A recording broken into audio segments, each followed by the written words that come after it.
Hello ladies and gentlemen, and welcome back to my channel. In this video we're going to be reacting to how the US government will survive Doomsday. Now again, this was recommended by one of you guys in another video, and I'd just like to say real quick that I have opened up a Discord server. So instead of leaving what you'd like me to react to in the comment section down below, there's a lot of other comments that get put down there, and recently the comment section has been not full, but there's more comments.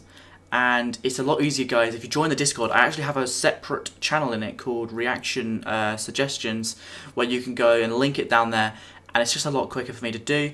And yeah, then I won't accidentally miss someone's, idea of a video to react to. So if you do want to do that, my Discord will be in the description down below, and it'll also be on my channel page on the top right corner, as well as all my other links to my Patreon and all that stuff as well. But without further ado, let's get it with this reaction.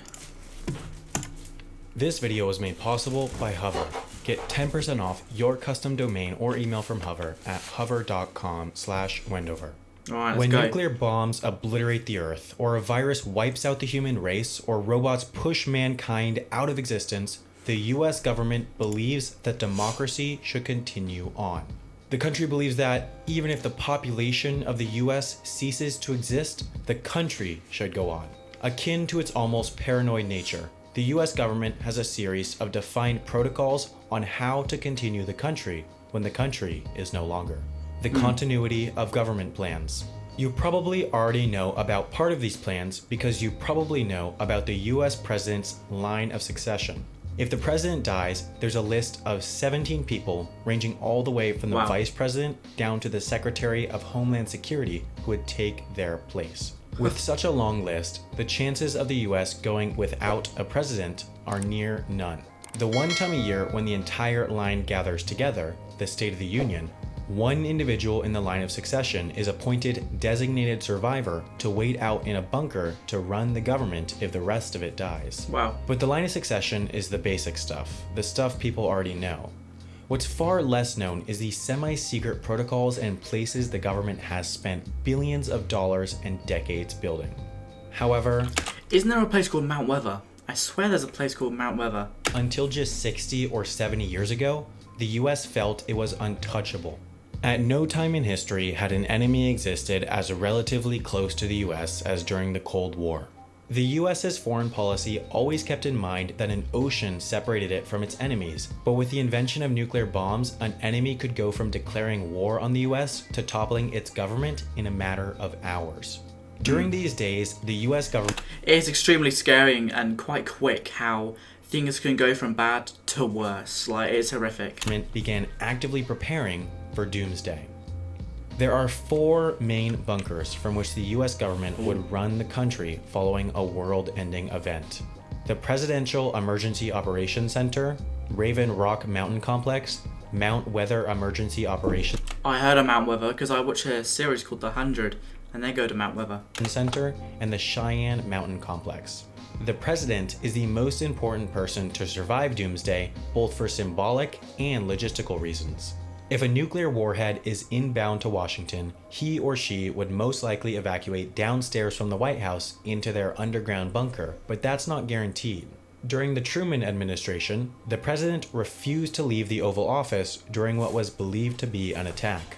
This ended up being a false alarm, but some presidents have said that they believe that they should write out an attack with the rest of the population. It's just like saying a captain should go down with their ship. Yeah. The Oval Office, and even the White House bunker, is not the safest place someone can be during an attack. But morale saves lives, and seeing a president braving out the fight can help create a sense of national unity that would keep the country together. A single person... Yeah, it's definitely good to keep morale, because if they see the higher people cowering away and hiding, you're not going to want to really do much. You will to protect your family and whatever, but to see the people that you look up to or the people that you're protecting just cower, kind of knocks your morale, doesn't it? Is replaceable, but the government as a whole is more delicate. Raven Rock, Pennsylvania would serve as the underground Pentagon. All the leaders of the armed forces would evacuate by helicopter to this facility in the event of an attack and command their troops across the country and the world. During an attack of an apocalyptic scale, it's likely that martial law would be imposed, meaning that the military would take over day-to-day control of the country. The commanders would have wide-ranging, almost dictatorial powers, and habeas corpus would be revoked.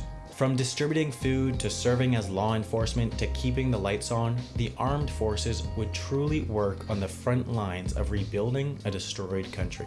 The Cheyenne Mountain Complex just out of Colorado Springs, Colorado, would serve as the home to NORAD, the agency responsible for controlling and tracking the skies above the US and Canada. So, if the above-ground world proved too dangerous for the country's leadership, these 4 underground bunkers would serve as the home to the bare bones of the US government. But what about the rest of it? Nearly 4.5 million people are employed by the US federal government, and they all work to keep it running. Where would the hundreds of government agencies go?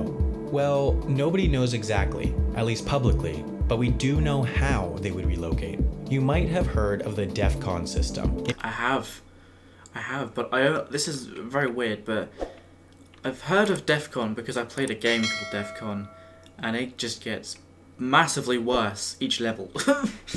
It makes frequent appearances in movies, but few have heard of COGCON. COGCON is a readiness level system that directs agencies how to prepare for the activation of the government's continuity of government plans. At COGCON 4, the lowest level, every US government agency must be able to relocate to an alternate facility and perform basic functions within 12 hours. It's an incredibly ambitious plan. At COGCON 3, this number goes down to 8 hours, then at COGCON 2 is when things get real. At this level, doomsday is imminent. Every agency has 3 sites for their continuity plan, A, B, and C, and their agency would split into 3 corresponding teams, A, B, and C. The A team would relocate to a secure facility near its normal headquarters, probably bunkers under DC. The B team would relocate near the Mount Weather facility, and the C team would relocate to another undisclosed facility. Each team would be ready to take over operations at a moment's notice. The A team would continue operations for as long as possible, either until they're dead or communications are cut off. Then the B team would seamlessly take over operations. If the B... Imagine being part of a team that, like, you don't have long. Like, you're meant to keep on working so that another team can take after when you're dead. You're not going to feel very good, are you? The team falls, the C team would serve as the final chance for the survival of the government agency. When the surface of the Earth is unsurvivable, there is one other place to go other than underground, to the sky. The traditional Air Force One has redundancy upon redundancy and most likely dozens of classified defense measures, but there's a different plane from which the president might command the country after Doomsday.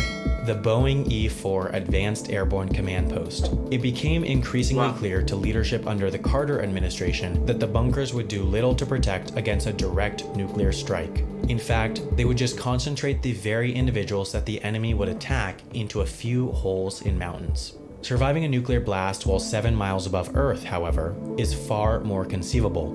This plane is sometimes referred to as Air Force One when it matters. Whenever the president travels, one of these planes is stationed at most a couple hundred miles away. From this plane, the president can command the country indefinitely. It can be refueled mid-air by tanker, so, barring technical issues, it can remain flying for as long as the food and water lasts.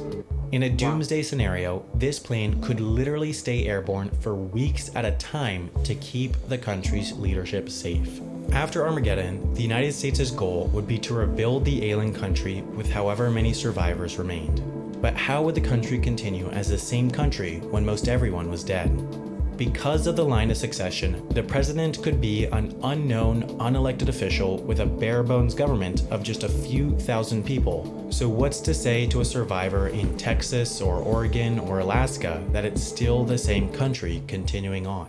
Well, what binds America together is a common culture and legacy. Art and historical artifacts are the physical representations of this, and their survival would pose a powerful message about the State of the Union. On Doomsday, resources would be scarce and disjointed, so officials have had to make decisions about which items to save and which would be left behind. For example, priority would be given to Leonardo da Vinci's Ginevra da Vinci over Rogier van der Weyden's St. George and the Dragon, and the Declaration of Independence would be saved before the Constitution. Ideally though, all 3 of the nation's most important documents, the Declaration of Independence, the Constitution, and the Bill of Rights, would be evacuated from Washington. Grouped together, they would...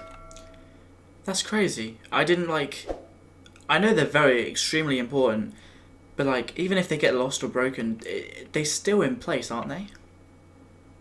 Like, why would you need to protect them? Because people know that they are still in place. Would be called Freedom Documents Group 1, and while some high-level officials would evacuate Washington by road, these 3 documents would get their own helicopter straight to Mount Weather to continue the powerful legacy of the United States. Nobody knows exactly how or if the US government will survive Doomsday. All we know are some of the plans. Plans are just plans though, and do not account for the unknown. In the event that the United States is truly threatened by nuclear war, pandemic, or any other world-ending event, who knows if the population will even believe that they are still in the United States? Little distinguishes one country from another other than what people think. And if people believe they are part of the country of Alaska or the Kingdom of California, then for the most part, they are. If the principles of separation of power, judicial review, checks and balances, limited government, federalism, and popular sovereignty live on past the end, the continuity of government plans have succeeded, even if the members of government die. These plans are not about saving the president or the secretary of defense or any one person. They're about making sure the structure of democratic government continues on through thick and thin. This video was made possible. Is that just going to be on about... Yeah, that's just going to be on about whatever that thing is. But yeah, that's definitely interesting. Like, even if there's a doomsday or bombs or a war, you've got to make sure that the country carries on. But it is difficult. How would people know that the government isn't destroyed? Because if it is a full-out war, you know, communications are going to be down, internet will be down. Because, you know, if there's a proper war, they will target these places to stop communications. Like, everyone in the country is just going to be bearing arms to fight whatever. They don't know. They don't know because they can't be told. Like, do people just have to start getting, like, antennas and radios? I don't know. I actually don't know how they'd communicate that, you know, Washington is still working. The government is still active, you know, stay calm. Don't go out there killing everyone. like, don't go crazy. Like, what do you do? Because you can't go to work. The doomsday is crazy.